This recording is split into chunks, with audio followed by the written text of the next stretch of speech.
everyone, and welcome back to the first Descendant video. So I would just like to share with you a quick tip regarding leveling in this game right now. The best way to level up early is on the Kingston Special Operation Defense mission. You use this mission to level up your weapons and Descendants in normal mode so that you will have better survivability and defense against intercept void bosses that serve as the gatekeepers in the game. You can get 2 energy activators as well as 2 catalysts during the campaign, and you can use this in your Descendant and weapons to further increase both survivability and DPS through equipping more modules to both your Descendant and weapon.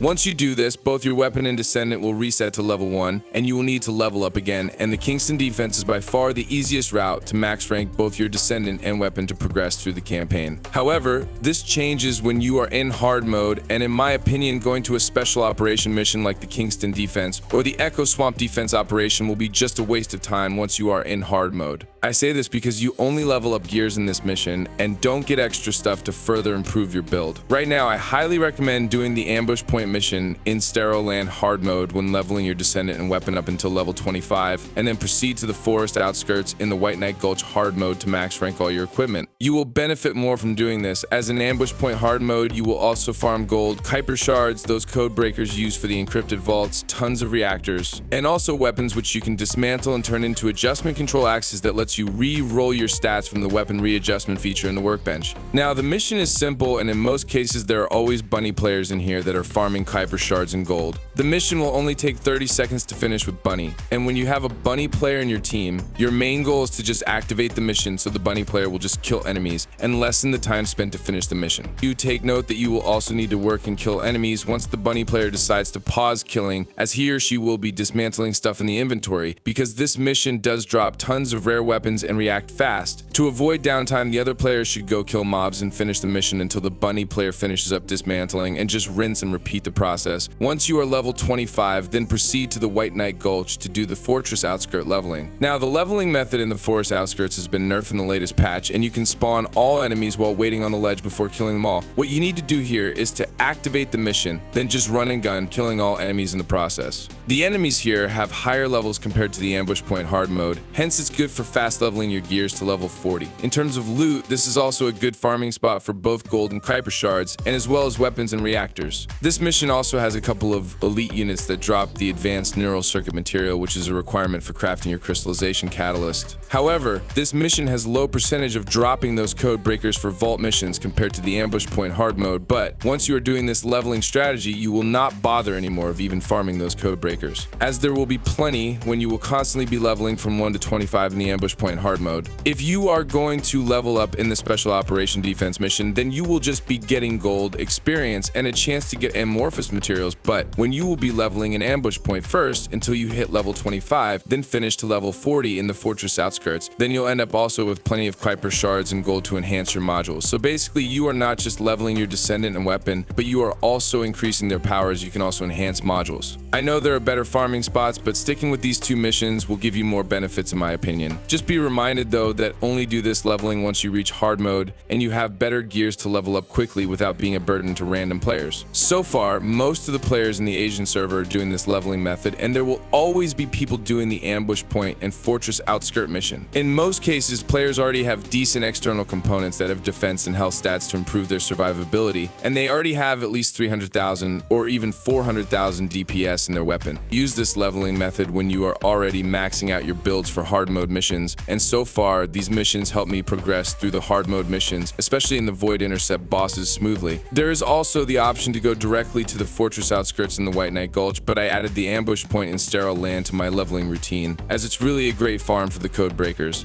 and can even drop those ultra precise code breakers to open a vault with more rewards and tons of Kuiper shards. Before you go, I would like to inform you that I am almost finished maximizing my Glade build, and I will make the video this weekend. Thank you so much for waiting, and I hope that you are enjoying the content we are providing on this channel. Don't forget to like the video and subscribe for more of the first Descendant content. Thank you so much for watching, and we hope to see you again in our next video. Squad Leader, signing off.